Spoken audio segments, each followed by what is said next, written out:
Muy buenos días amigos de Tablero Informativo, tu seguro servidor Rafael Zúñiga Matos, como siempre saludándoles. Y este día 22 de abril 2026, por supuesto que es un gusto saludar enormemente al maestro diputado Fermín Trujillo Fuentes. Le agradezco mucho que nos dé la oportunidad. Maestro diputado, el día de ayer aquí en el Congreso, ¿qué sucede? ¿Qué hay? En el Congreso se expresa, diría yo que contundentemente, la norma jurídica. El Congreso está en su modo de respuesta correcto, aplicando la ley, que no se interrumpa la posibilidad de revisar la vida cotidiana del pueblo.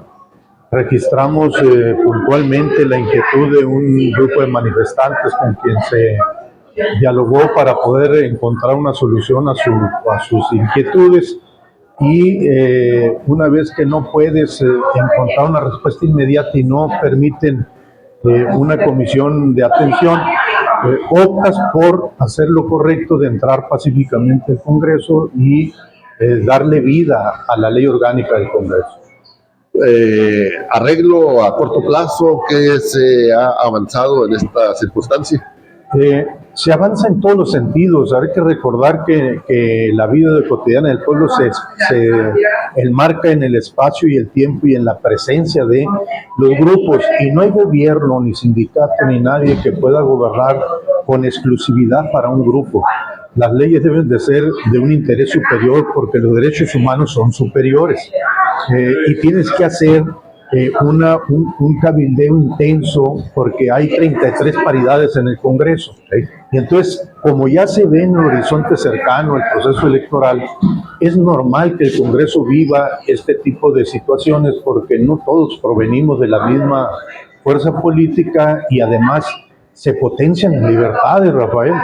Yo creo que hay que ponerlo en alto, que nadie está en contra de la manifestación de las ideas.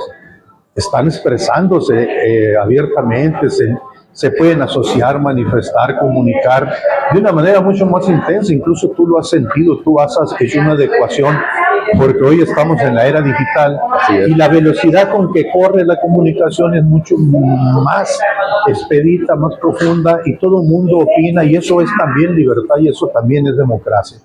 La 64 legislatura, pues en hay un proceso ahorita de lo que son las sesiones ordinarias. ¿Cómo se ha avanzado? ¿Qué tenemos ahorita en la agenda legislativa? Tenemos pendientes 3 sesiones ordinarias. El periodo ordinario del segundo año de ejercicio legislativo termina el 30 de abril con lo que viene siendo lo ordinario, y quedas tú bajo una conducción de la permanente, que esa permanente, en razón de los temas que traigas en agenda, convoca a una sesión de pleno extraordinaria, y todas y todos los diputados que restan a la comisión permanente son convocados.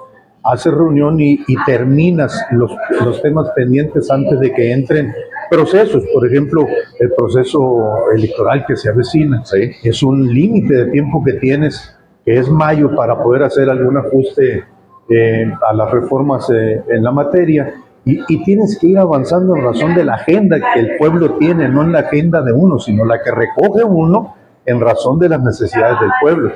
Entonces, estamos ahorita en el momento del proceso de elección del comisionado de derechos humanos. Está corriendo la convocatoria, se interrumpe con este proceso momentáneo de ayer. Al momento de ingresar pacíficamente al Congreso, lo que haces es habilitar una sede alterna para que el proceso, que es muy importante para todo el pueblo, es la de los derechos humanos.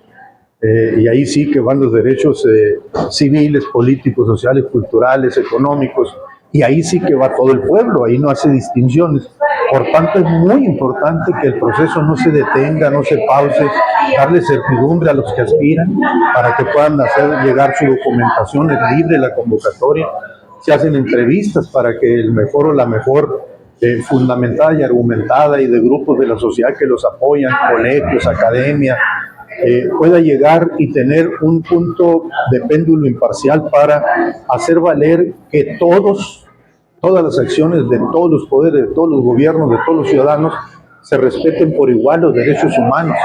Y eso ha sido del 2011 para acá una ruta de algún modo difícil de ajustar, porque llevamos poco tiempo viviendo con los derechos humanos como una potestad constitucional estipulada en la Constitución. De hecho, yo diría, entre el 2011 y el 2026 sí, no se conocía en la Constitución la inclusión, Rafael, sí, y eso hay que decirlo. Sí, sí, claro, no estaba la equidad en la Constitución, tampoco estaba la universalización de la educación. Cuando tú y yo éramos dirigentes, Rafael, teníamos nada más primaria y secundaria, y luego hicimos preescolar obligatorio, sí, pero luego las izquierdas de México empujaron por el bachillerato para hacer la media superior obligatoria, gratuita, universal.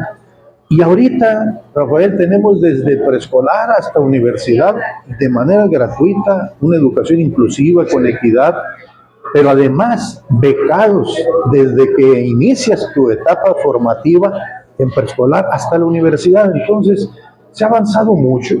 Hay que defender ese avance, esa marcha, pero con absoluto respeto a la diferencia de opinión y a la verdad que no es la misma que vemos nosotros, porque la oposición eso es lo que hace, mantener viva una esperanza a otro grupo de pueblo o seguidores que dicen el poder no debiera de ejercerse así. Nosotros decimos que la transformación del país está en marcha profunda y lógicamente genera energías sociales, genera inestabilidad. Todas las transformaciones generan inestabilidad, pero lo estamos haciendo con orden. Ahorita el Congreso sabemos que tienen esa agenda y algo tan importante que es seguir con los pasos de la democratización y lo que es el proceso electoral del 2027. Tienen hasta mayo para hacer ajustes, tienen hasta mayo, y esto que sucedió el día de ayer, lo acaba de comentar usted, diputado maestro, el mandar la parte legislativa a otra sede. ¿Sería en el transcurso de este día, de mañana, de la semana?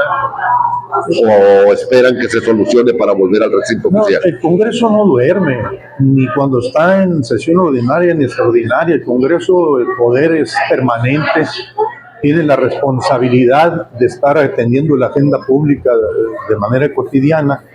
Y lo que hicimos el día de ayer es simplemente habilitar una sede alterna, mientras la negociación de los 9 puntos que se demandan tienen un cauce institucional, Rafael, porque no todos pasan por el Congreso. Y si tú al Congreso le pides que si no le resuelve los 9 puntos, te obliga a hablar, a negociar con el gobierno del Estado, no en una dependencia, no es solo la Secretaría de Educación, es Protección Civil, es Hacienda. Entonces el Congreso, cuando le dice a nuestras compañeras que el proceso es profundo y que tienes que analizar cada una de las demandas para ver en qué dependencia cabe y qué ruta poderle dar, no pudimos alcanzar la rapidez de la negociación y tienes que nombrar una sede alterna para que no se detenga el proceso legislativo, pero tampoco se detenga la negociación y las posibles soluciones sin afectar a otros grupos. Vuelvo a lo mismo.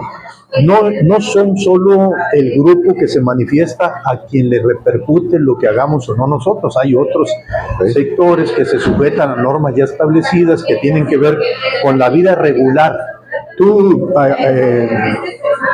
apruebas leyes, marcos jurídicos para abrazar sectores de población y que sean de interés general, pero hay sectores que se mueven como pequeños grupos que van y pelean especificaciones y eso hace que se dificulte la redacción de nuevos contenidos jurídicos y las gestiones ante la dependencia.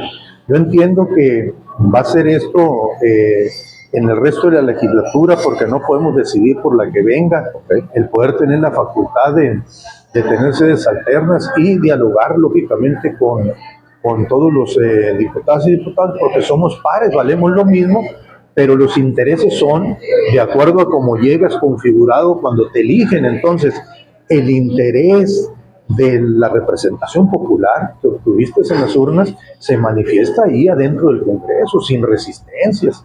Y lógicamente ahorita también se está opinando distinto desde la posición política que cada grupo parlamentario tiene.